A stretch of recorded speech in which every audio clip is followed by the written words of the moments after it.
Today, we're really zeroing in on something pretty fundamental for anyone learning English. Which is? Building confidence, confidence in everyday speaking. Okay. Yeah, that's crucial. Exactly.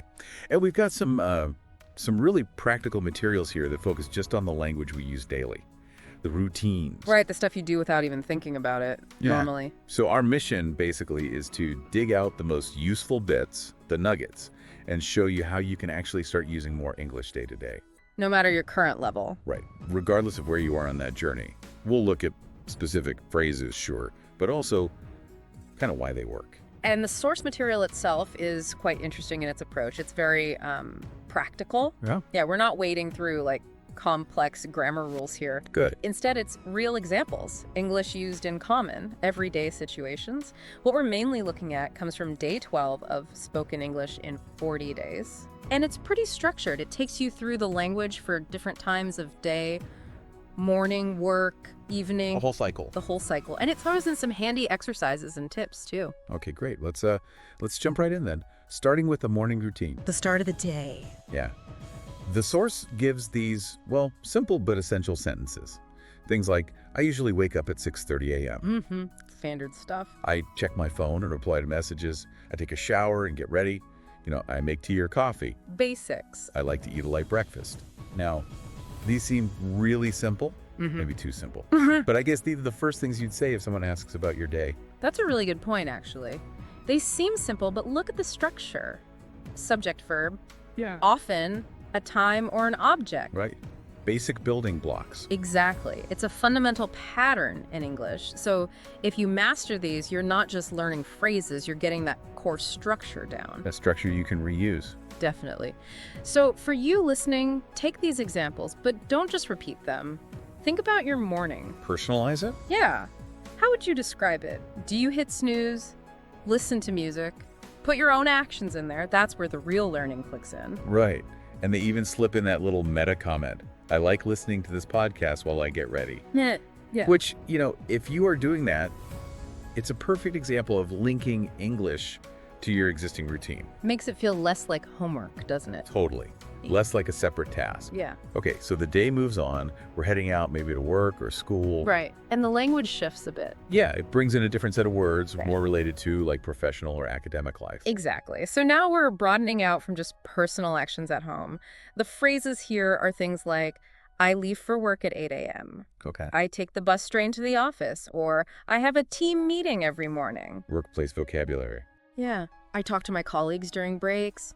I write emails and make phone calls, stuff like that. Yeah. It gives you the language for those environments. Helps you navigate those I'll situations. connect with people there. Yeah. And then there's that little example conversation. Yeah. Really quick. Oh, yeah. The meeting one. Yeah. Hey, are you coming to the meeting? Yes, I'll be there in 5 minutes. Great. See you soon. Boom. Done. It's so short, but it gets the job done communication-wise.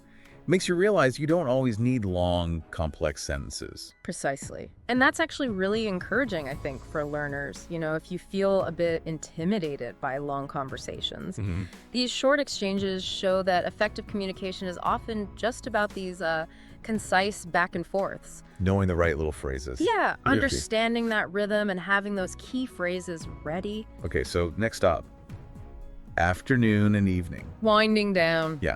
Here, the focus seems to be more on describing activities, maybe starting to build more of a story about the day. Right. We see phrases like, I stopped by the grocery store. I cooked pasta for dinner. I had a video call with my friend. I went for a walk. I did some reading before bed. Painting more of a picture. Exactly. And what's interesting here is the longer example they provide. Which one's that? After work, I bought some vegetables and made dinner. Then I relaxed on the sofa and watched a new series on Netflix. Ah, okay. So stringing things together. Exactly. See how it takes those shorter phrases we just mentioned and links them?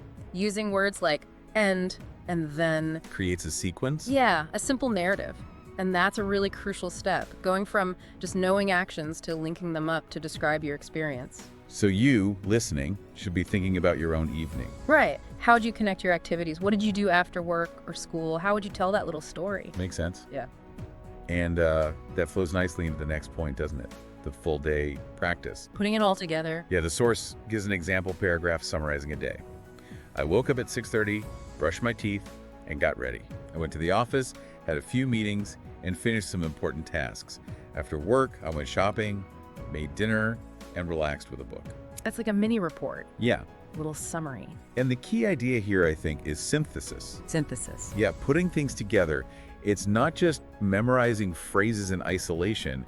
You need to be able to synthesize them, combine them like building blocks. To describe a whole series of events. Exactly. That ability to connect language pieces into, a coherent whole, that's vital for telling stories or giving more detail in conversations. And then directly prompt the listener again. They do. Describe your own real day in English. That active application is so important. Taking the concepts and making them yours. Absolutely.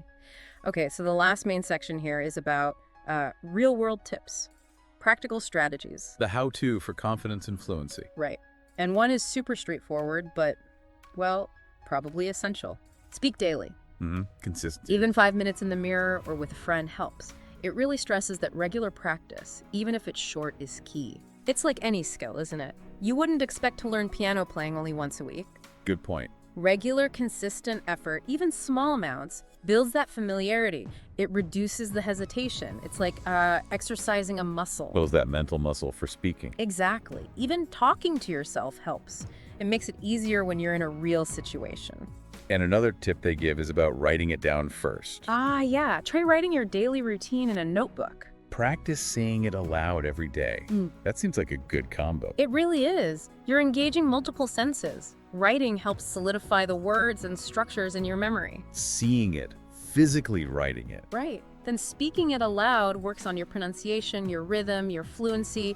It makes you more comfortable hearing yourself speak English. Multi-sensory learning. I like that. Yeah. Okay, and then there's the big one, the one often called, a game changer. Let me guess. Thinking in English. You got it. Also, don't translate from your native language. Think in English. That's a big secret to fluency. It's huge, but it can be one of the hardest shifts for learners to make, mentally. Why is it so hard, but also so beneficial? Well, the difficulty is breaking that habit of constantly searching for a direct word-for-word translation in your head. Which often doesn't work perfectly. Exactly. Languages just don't map onto each other one-to-one. Thinking in your native language first often leads to slightly unnatural or awkward phrasing in English. So thinking directly in English leads to more natural, more fluid speech. You start processing ideas and forming sentences within English. Even if you start small, just thinking simple thoughts in English, it's a massive step towards that fluency goal. Right, breaking the translation habit. Okay, and finally, the materials wrap up with some encouragement. Always important. Yeah, messages like, remember, you're improving every day. It's okay to make mistakes. Just keep going. Crucial. Mistakes are part of learning anything. And also, learning English is like a journey. Every small step counts. You're doing amazing. It's important to frame it that way, isn't it? It's not always a smooth upward curve. Absolutely not. Language learning can feel tough sometimes. So recognizing mistakes are normal, celebrating the small wins that keeps you motivated, it builds confidence. Takes the pressure off a bit. Yeah, and that final call to action they have. Which is? Practice speaking about your day and speak with confidence. It really ties everything together. It urges you, the listener, to actually do it, put it into practice with a positive attitude. Okay, so wrapping up this deep dive then. It feels like we've seen how focusing on this everyday routine language can be a really accessible and powerful way to build speaking confidence. Yeah, it's practical. It's relatable. We went from those simple morning phrases all the way to piecing together a whole day's narrative. And those tips, daily practice. Thinking in English, they're actionable strategies. Definitely. Things you can actually start doing today to make real progress on your language journey. Which leads to a kind of interesting final thought. Maybe it's something for you to mull over. Oh, well, we talked about describing your actions. But what if you took it a step further? What if you tried consciously describing your inner thoughts in English throughout the day? Like narrating your own internal monologue. Exactly. Even just silently to yourself. How might that immerse you even deeper in the language? You'd constantly be reaching for words, for ways to express feelings or observations. Right. What new vocabulary, what new sentence structures might you discover or need to find just by trying to verbalize what's going on in your head in English? That's taking the daily routine idea to a whole other level. Internal routines. Kind of a way to make the language even more personal, perhaps. Something to consider.